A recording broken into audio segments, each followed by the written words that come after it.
ঘড়িতে এখন বাজে সকাল 8:30। তার আগে আমি আমার ঘরের যা যা কাজ ছিল সব কিছু সেরে বড়বাবুর সাথে গিয়েছিলাম আমাদের ওই বাসাতে, সেখান থেকে কিছু টাটকা সবজি আনতে। তার আগে তো আপনারা অনেকবারই দেখেছেন আমাদের কাছে অনেক করলা ধরেছে, তো সেখান থেকে কিছু করলা দুজনে মিলে পেড়ে নিলাম। গাছটা যদিও অনেকটা সুন্দর হয়েছে, যেহেতু বৃষ্টি হচ্ছে না বলে অনেক ফসলও কিন্তু লাল লাল হয়ে পেকে যাচ্ছে। তার গোড়াতেও আমরা অনেক কষ্ট করে কিন্তু মোটর দিয়ে জল দিতে হয়।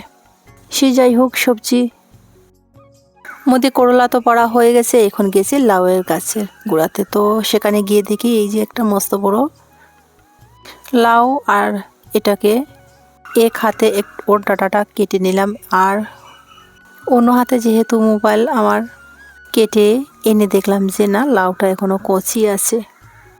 সে যাই হোক, এইভাবে একটি নয়, এখানে কিন্তু আরও অনেকটা ছিল। আমি সব লাউগুলো আনতে আনতে দেখলাম যে বড়বাবু পুকুর পাড় থেকে ছোট্ট একটা কলার ছড়ি আছে, তো এই ছড়িটাকেও দিয়ে এসছে।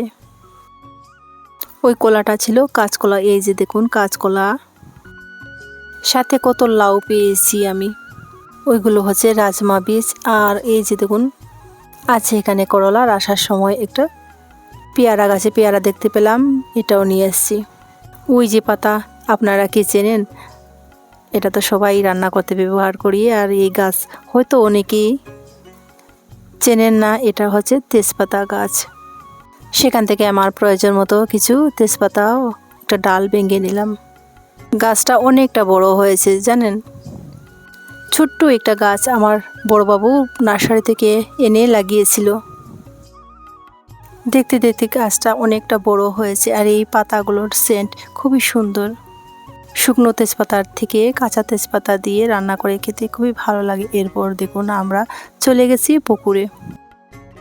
এখানে বড়বাবু আর সাথে আমাদের বাসায় যে ছেলেটা থাকে, ওরা দুজনেই পুকুরে মাছ মারার জন্য নেমে পড়ল। হবে অনুমানিক সময় তখন 9:30। তখনও কিন্তু আমাদের ওইদিকে প্রচুর ঠান্ডা। আমাদের ওইদিকে না সকাল আর রাত্র হলো প্রচুর ঠান্ডা, আর দুপুরবেলা থাকে প্রচুর গরম। তো এই ঠান্ডাতে বড়বাবু নামতেও চাইছিল না।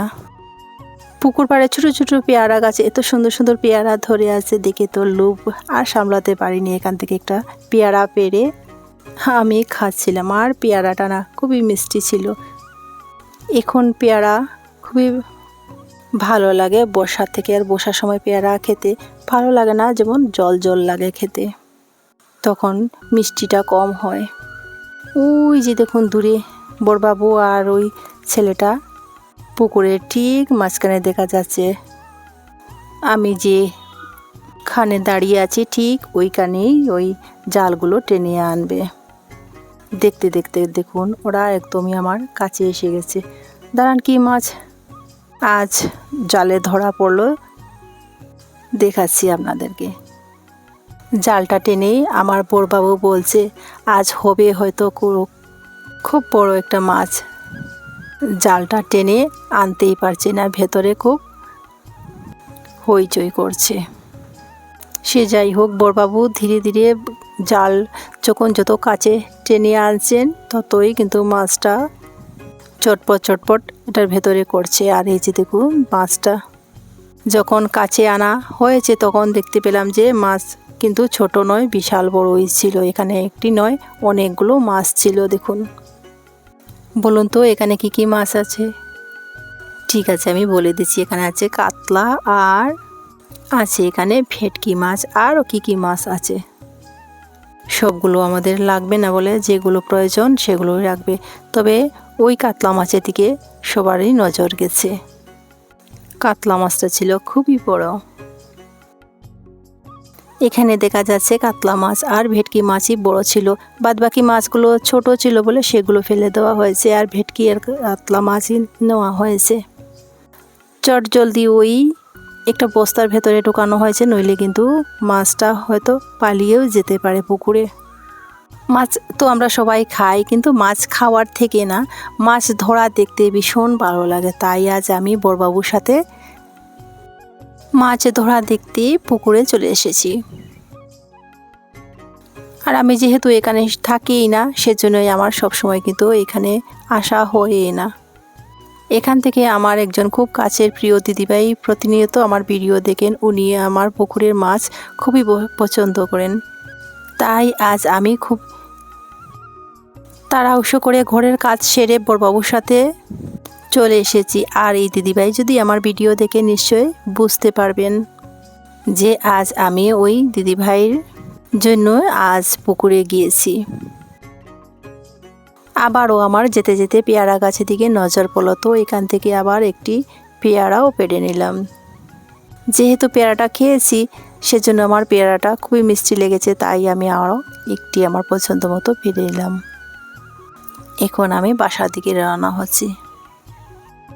যেতে যেতে ওই যে আমি আগে একটি তেজপাতার ডাল পেড়ে রেখে দিয়েছিলাম সেটা হাতে নিয়ে যাচ্ছি গড়ে। আর এই যে আগে খানিকক্ষণ আগে যে পুকুর থেকে কাতলা মাছ ধরা হয়েছে, এই যে দেখুন উঠোনে এটা ছাড়া হয়েছে আর কি সুন্দর লাফাচ্ছে দেখুন। আর কাছে কিন্তু বিড়াল বসে মাছটির দিকে তাকিয়ে রয়েছে। হয়তো যদি এই মাছটি ছোট হতো তাহলে হয়তো কী যে করতো জানি না। আর পাশেই দেখুন আরও অনেক ছোট ছোট মাছও রয়েছে।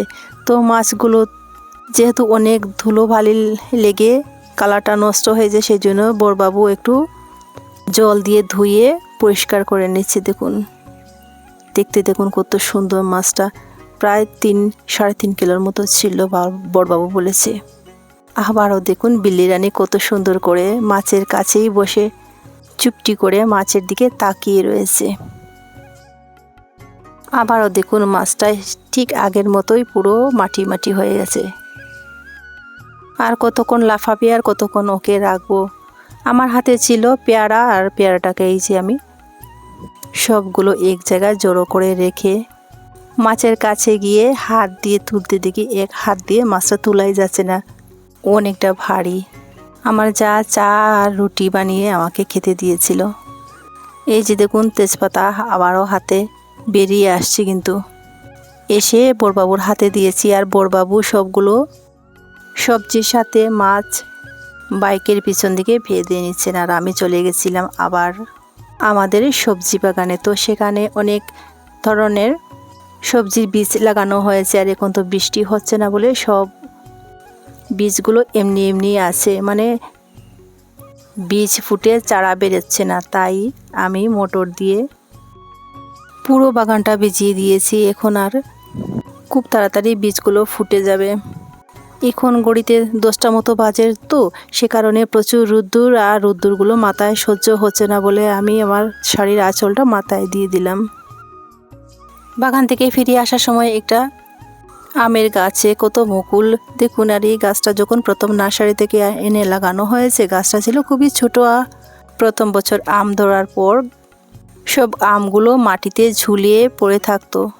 আজ প্রায় 4-5 বছর হয়েছে গাছটা কত বড় হয়েছে। এখন পুকুর ভর্তি মাছ, বাগান ভর্তি সবজি, দেখে তো সবাই অবাক। তার পেছনের ইতিহাসটা দেখুন। কোনো কিছু ফল পেতে গেলে তো এইভাবে পরিশ্রম করতে হবে, নইলে ফল পাবো কি করে বলুন। যেতে যেতে বাগানটা দেখুন কত সুন্দর। এই বাগানটা কি বলতে পারবেন? এটা হচ্ছে চা বাগান। আপনারা যারা দেখেননি চা গাছ, তাই আপনাদের জন্য এই ভিডিওটি। বাগানের এক পাশে ছিল ফ্যাক্টরি, সেটা আর আমার ভিডিও করা হয়নি, কেননা আমি সেখানে তো যাইনি।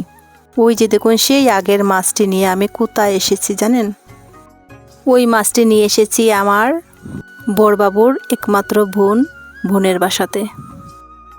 মাছটি তো আমি বটি নিয়ে বসেছিলাম কাটতে, আর কাটতে কাটতে যেহেতু মাছটিও ছিল বড়, তার মধ্যে তো কাতলা মাছ অনেকটা পিচ্ছিল ছিল, হাড়টা কেমন করে কেটে গেছিল।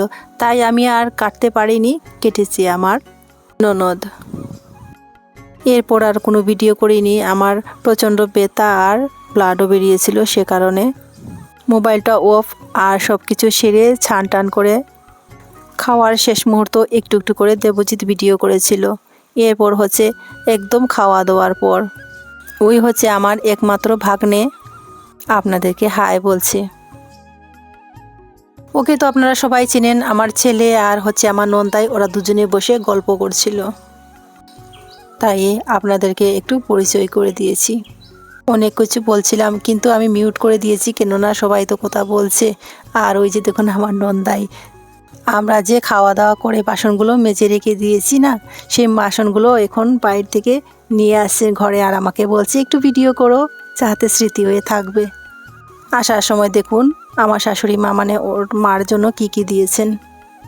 আমাকে দিয়ে বলছিলেন বেগে রাখার জন্য, তবে এখানে কি কি আছে আমি ঠিক বলতে পারছি না। দাঁড়ান আমি কাছ থেকে দেখাচ্ছি। ওই হচ্ছে আমার নন্দাই, আমার ছেলে, ভাগ্নে, আর ওই যে দেখুন পেছনে একটু একটু দেখা যাচ্ছে দেবজিৎ। তো আমরা তিনজনে গিয়েছিলাম নন্দাইয়ের বাসায়। যেহেতু ভাগ্নে বাইরে থাকে পড়াশোনার জন্যে, তাই ও বাসায় এসেছিল। ভাগ্নেকে দেখার জন্য আমরা গিয়েছিলাম। আমি লুকিয়ে আমার ননাসের একটু ভিডিও করলাম। দেখুন ব্যস্ত খুব, কি দেবেন মা বাইকে। যেহেতু আমার হাত বটিয়ে কেটেছে, সেই জন্য আমাকে টিটি দিচ্ছেন আমার ননাস। যেহেতু উনি নিজে একজন নার্স, সে কারণে আমাকে ইঞ্জেকশন দেওয়ার জন্য অন্য কোথাও যেতে হয়নি, ফার্মেসি থেকে কিনে নিয়ে আসার আগে ইঞ্জেকশন দিয়ে আমি ফিরে এসেছি ঘরে। ইঞ্জেকশনের মুহূর্তটা শেয়ার করিনি, কেননা আপনারা আমার মুখটা দেখে খুবই হাসতেন, তাই আমি কেটে দিয়েছি। ননদ নন্দাই সবাই কিন্তু আমাকে গলি থেকে রাস্তা অবধি এগিয়ে দিচ্ছে। আসার আগে আমাদের জন্য কি দিয়েছে দেখুন। আমাদের জন্য মৃগেল মাছ দিয়ে, আর হচ্ছে কুমড়ো দিয়ে, মাছের মাথা দিয়ে। আর শাশুড়ি মার জন্য কি দিয়েছে সেটা মাকে ওই বাসাতে দিয়ে এসেছি। তো বন্ধুরা আজ এ পর্যন্ত, দেখা হচ্ছে পরবর্তীতে। সবাই সুস্থ থাকুন, ভালো থাকুন, সাবধানে থাকুন। আসি, টাটা।